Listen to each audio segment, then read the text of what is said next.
خدا جب کسی بندے کو بھیجے ہدایت کے لیے تو طاقت دیے بغیر نہیں بھیجتا. دنیا کا طاقتور ترین انسان ہو، اگر ہم نے اپنی طاقت کو اس کے گھر کے اندر نہ بھیجا تو پھر ہم خدا کیسے؟ جاؤ موسیٰ پرورش پاؤ فرعون کے گھر میں.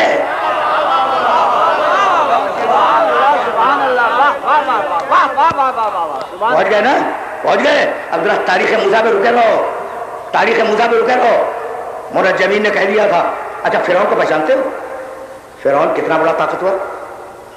اچھا دیکھو فرعون وہ فرعون ہے بھائی، اگر کسی میں کوئی خوبی ہو تو اس کی تعریف کرنی چاہیے یا نہیں؟ فرعون وہ فرعون ہے کہ جس کے نام سے فرعونیت نکلی ہے. فرعون وہ فرعون ہے جس کے نام سے فرعونیت نکلی ہے. اور فرعون تنہا ایک فرعون نہیں ہے. جہاں طاقت ہوگی وہاں فرعونیت تھوڑی بہت ضرور ہوگی. کوئی اپنے گھر کا فرعون ہے، کوئی اپنے معاشرے کا فرعون ہے، کوئی اپنے محلے کا فرعون ہے، کوئی اپنے صوبے کا فرعون ہے، کوئی اپنے ملک کا فرعون ہے، کوئی مشرق کا فرعون ہے، کوئی مغرب کا فرعون ہے.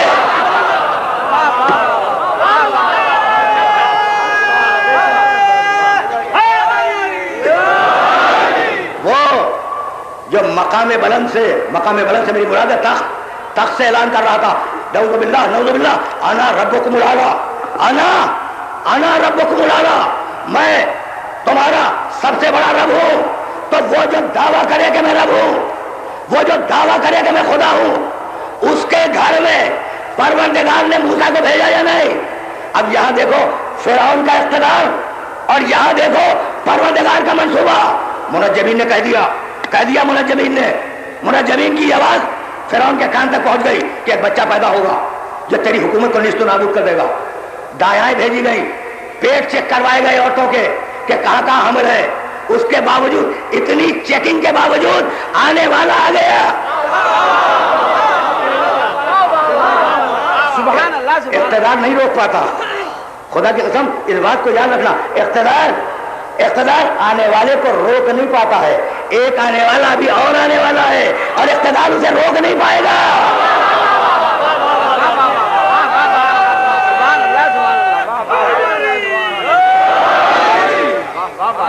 پہنچ رہی ہے بات؟ اچھا بھائی کیا کمال ہے. دیکھو خدا اپنے ہادی کو بچاتا کیسے ہے، بہت دور لے جاؤں گا، لیکن اب تاریخ قرآن کا یہ واقعہ کھل گیا ہے، یہ ورق کھل گیا ہے، تو کچھ جملے سنتے جاؤ اور انہی جملوں میں کچھ بات ہدیہ کرنا چاہ رہا ہوں میں. اچھا دایاں آئی، پیٹوں کو چیک کیا، پھر منجمین کو بلایا، کہا وہ دن بتاؤ، وہ تاریخ بتاؤ جس میں وہ بچہ پیدا ہوگا. وہ دن اور تاریخ دونوں معین ہوئے اور پھر اس دن اور اس تاریخ میں سپاہی بیٹھ گئے ان عورتوں کے پاس جن کے یہاں ولادت ہونے والی تھی. اس کے باوجود آنے والا آ کے رہا. اب اس نے کہا گھروں کو چیک کرو اور دیکھو کہ کس گھر کے اندر نومولود ہے. ادھر موسیٰ کی ماں نے، بھائی سننا بڑا نازک مرحلہ ہے، سننے والوں کو روک رہا ہوں. موسیٰ کی ماں نے جب فرعون کے سپاہیوں کے آنے کی چاپ سنی، قدموں کی آہٹ سنی، تو گھبرا گئی کہ اب میرے بچے کا ہوگا کیا.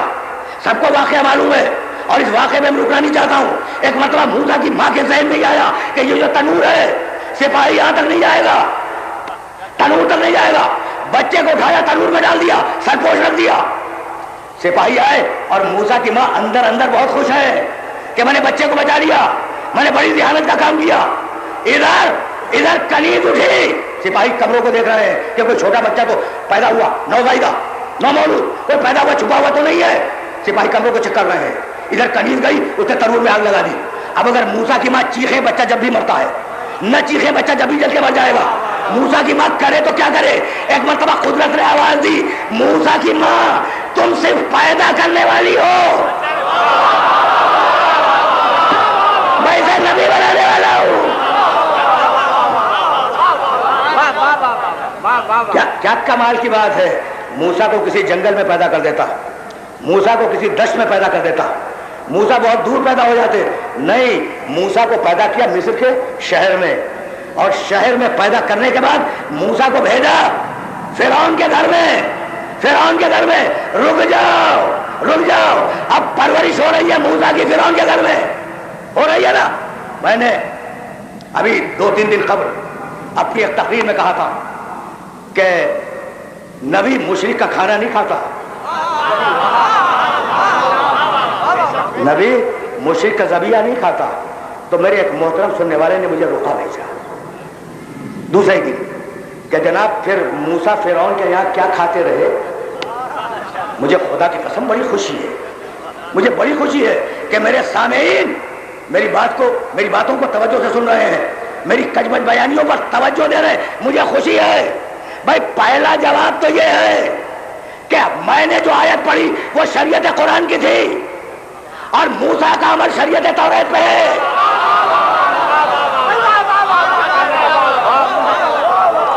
بھائی سننا میں نے جو آیت پڑھی قرآن سے پڑھی تھی، موسیٰ کا عمل شریعت توریت پہ ہے اور آج توریت تحریف شدہ ہے. کچھ نہیں معلوم کہ اس میں مشرک کے لیے حکم کیا تھا، لیکن اگر مطمئن نہیں ہو تو اب سنو جواب کہ فرعون کے گھر میں موسیٰ نے کیا کھایا.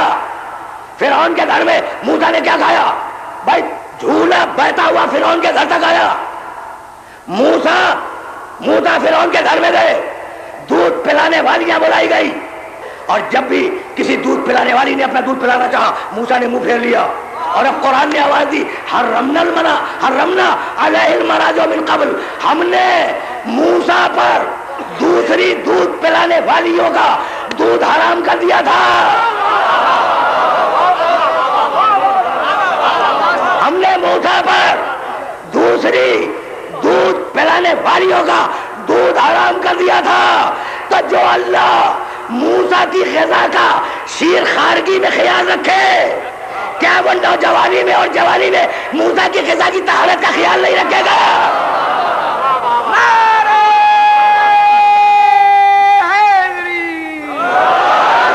نبی کو غذا چاہیے، نبی کو غذا چاہیے.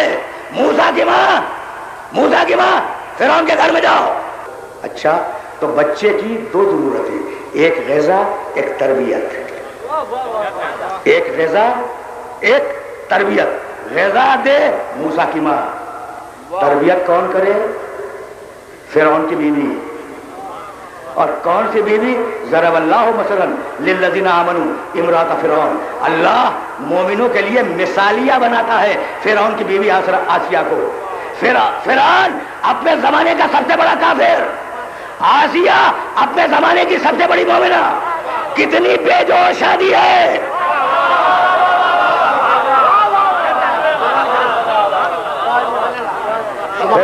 فرعون اپنے زمانے کا سب سے بڑا کافر ہے اور آسیہ اپنے زمانے کی سب سے بڑی مومنہ ہے. کتنی بے جوش شادی ہے. سب سے بڑے کافر کی شادی اسی عہد کی سب سے بڑی مومنہ سے ہو جائے تو شادی بے جوڑ ہے. لیکن ہم یہ شادی اس لیے ہونے دے رہے ہیں کہ اس گود میں موسیٰ کو پلنا ہے. بھائی کیا کمال کی بات ہے. اور کیسے میں اپنے سننے والوں کی خدمت میں عرض کروں، اس لیے کہ یہ بڑا نازک مرحلہ فکر ہے. دیکھو جس نے غذا دی وہ ہے مادر موسیٰ. وَأَوْحَيْنَا إِلَىٰ أُمِّ مُوسَىٰ أَنْ أَرْضِعِيهِ. ہم نے موسیٰ کی ماں پر وحی کی اسے دودھ پلاؤ، اسے غذا دو. تو جس نے غذا دی اس کا تذکرہ قرآن میں تعریف کے ساتھ، اور ہم نے آسیہ سے کہا اس کی تربیت کرو.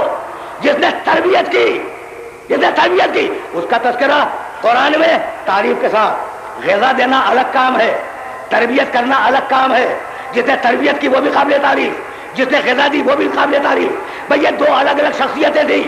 نبی کی تربیت کرنے والی آسیہ ہے، نبی کو غذا دینے والی مادر موسیٰ ہے. دونوں قرآن کی نگاہ میں قابل اعتبار ہیں. اب اگر عالمین کے سب سے بڑے رسول کے لیے پروردگار ایک ہی گھر میں تربیت کا بھی بندوبست کرے، غذا کا بھی بندوبست کرے تو وہ کتنا بڑا انسان ہوگا. سورہ طٰہٰ کیا خوبصورت سورہ ہے قرآن مجید کا، 20واں سورہ. اور اس سورے میں ابتدائی میں، بہت دور نہیں، ابتدائی میں موسیٰ علیہ السلام کا بڑی تفصیل کے ساتھ تذکرہ ہے. یہی تو لانا تھا. پلے بڑھے، جوان ہوئے، فرعون کے ایک دوست کو مارنے کے بعد انہوں نے فرار اختیار کیا. مدین گئے. مدین میں شعیب علیہ السلام کی بیٹی سے شادی ہوئی. جب شادی ہو گئی کچھ دن رہ لیے تو اب واپس پلٹے ہیں موسیٰ اپنی بیوی کے ساتھ، اور موسیٰ کی بیوی کو درد دل ہے. درد دل جانتے ہو؟ بچے کے پیدا کرنے والا درد.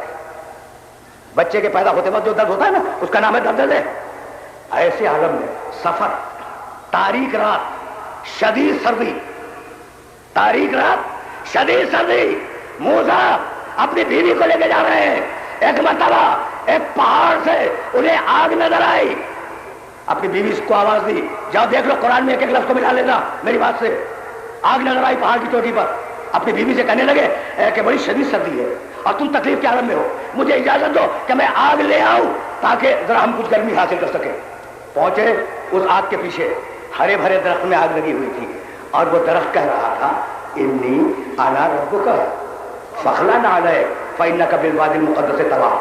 موسیٰ میں تمہارا خدا بول رہا ہوں، میں تمہارا خدا بول رہا ہوں، ذرا جوتیاں تو اتارو، جوتیاں تو اتارو، یہ تم طویٰ کے مقدس وادی میں آ گئے ہو. بھائی سننا سننا، اخترت لی فاستمع لما یوحیٰ.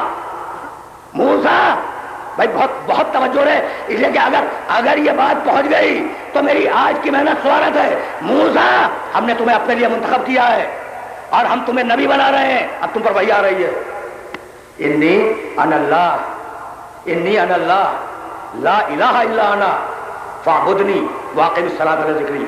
موسیٰ میں اللہ بول رہا ہوں، میرے علاوہ کوئی اللہ نہیں ہے، بس میری عبادت کرو، بس میرے لیے نماز پڑھو.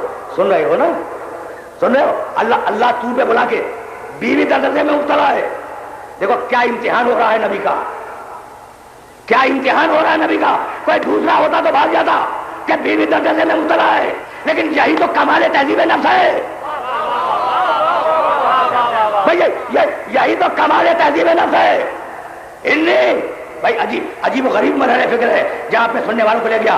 انی انا ربک، موسیٰ میں تمہارا رب بول رہا ہوں. فاخلع علیک فانک بالوادی المقدس طویٰ. اپنی جوتیاں اتارو، طویٰ کا مقدس وادی ہے، باہر جوتیاں اتارو. انی انا اللہ لا الہ الا انا، میں تمہارا خدا بول رہا ہوں، میرے علاوہ کوئی خدا نہیں ہے. فاعبدنی، میری عبادت کرو. واقم الصلاۃ لذکری، اور میرے ذکر کے لیے نماز کو قائم کرو. واخترتک، اور موسیٰ ہم نے تمہیں نبوت کے لیے منتخب کر لیا. واستمع لما یوحیٰ، اور ہم جو تم پر وحی کر رہے ہیں اسے سنو. سننا، ابھی اللہ کے جملے ختم نہیں ہوئے. ان الساعۃ لآتیۃ اکاد اخفیہا. موسیٰ ایک قیامت ضرور آئے گی لیکن وقت میں نے چھپایا ہوا ہے. سن رہے ہو نا؟ ایک قیامت ضرور آئے گی لیکن میں نے وقت چھپایا ہوا ہے. بس سنتے جانا.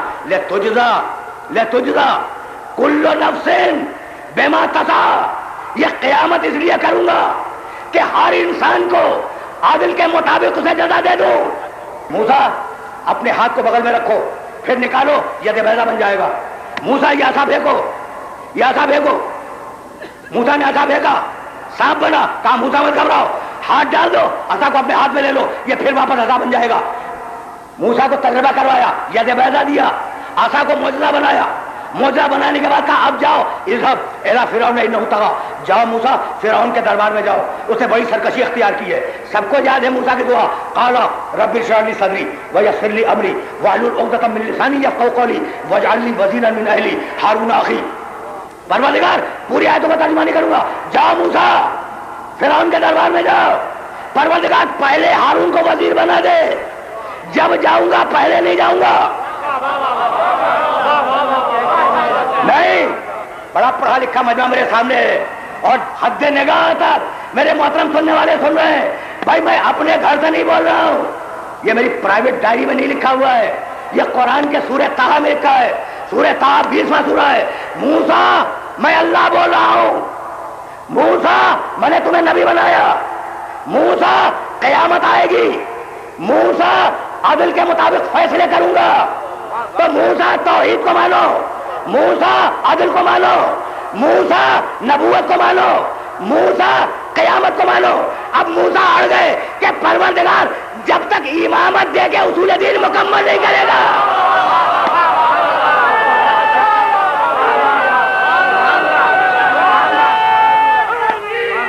موسیٰ اور ہارون دونوں چلے. اچھا واقعہ سب کو معلوم ہے، میں اس واقعے پر رکوں گا نہیں. آئے فرعون کے دربار میں آئے، ادھر سے جادوگر آئے تھے، فَأَلْقَوْا حِبَالَهُمْ وَعِصِيَّهُمْ، فرعون کے جادوگروں نے رسیاں پھینکی، وہ رسیاں سانپ بن کے چلی نا سانپ بن کے، اور سانپ بن کے جب رسیاں چلی فَأَلْقَى مُوسَىٰ عَصَاهُ، تو موسیٰ نے اپنا عصا پھینک دیا اور اس عصا نے رسیوں کو نگل لیا. یہی ہوا تھا نا، سب کو معلوم ہے یہ واقعہ، سب کو یہ واقعہ معلوم ہے. فَأُلْقِيَ السَّحَرَةُ سَاجِدِينَ، سارے جادوگر سجدے میں گر گئے. وَقَالُوا آمَنَّا بِرَبِّ الْعَالَمِينَ، رب موسیٰ و ہارون. بھائی عجیب و غریب مرحلہ فکر ہے، اور اس مرحلہ فکر میں روک رہا ہوں اپنے سارے سننے والوں کو. جادوگر گھبرا گئے، فرعون بیٹھا ہے، فرعون کے درباری بیٹھے ہیں، ادھر جادوگر ہے ادھر موسیٰ اور ہارون ہے. جیسے ہی فرعون کے جادوگروں نے رسیاں بھیجی، وہ رسیاں صاف بنی چلی موسیٰ اور ہارون کی طرف. فَأَلْقَى مُوسَىٰ عَصَاهُ، موسیٰ نے عصا پھینک دیا اور وہ عصا اژدہا بن گیا، اور اژدہا بن کر ان رسیوں کو نگل گیا. جب دیکھا جادوگروں نے کہ ہمارے جادو باطل ہو گئے، تو ایک مطلب سارے جادوگر سجدے میں گر گئے نا. کیا کہنے لگے؟ آمنا برب العالمین، ہم عالمین کے پروردگار پر ایمان لائے. رب موسیٰ و ہارون، جو موسیٰ کا بھی رب ہے ہارون کا بھی رب ہے. بھائی یہ کیا کہہ رہے ہو؟ پھر سننا، آمنا برب العالمین، ہم عالمین کے رب پہ ایمان لائے، جو رب موسیٰ و ہارون، جو موسیٰ کا بھی رب ہے ہارون کا بھی رب ہے. یہ تم درمیان میں موسیٰ اور ہارون کو کہاں سے لے آئے؟ کہو آمنا برب العالمین الرحمن الرحیم، ہم عالمین کے رب پہ ایمان لائے جو رحمان بھی ہے، رحیم بھی ہے، قہار بھی ہے، غفار بھی ہے، جبار بھی ہے، متکبر بھی ہے. بھائی صفاتیں بتاؤ اللہ کی، یہ موسیٰ اور ہارون کے درمیان میں کہاں سے لے آئے؟ تو جادوگر یہ بتلا رہا تھا کہ ایمان اس وقت تک مکمل نہیں ہے جب تک اس وسیلے کا تذکرہ کلمے میں نہ ہو جس وسیلے سے ایمان لائے ہو.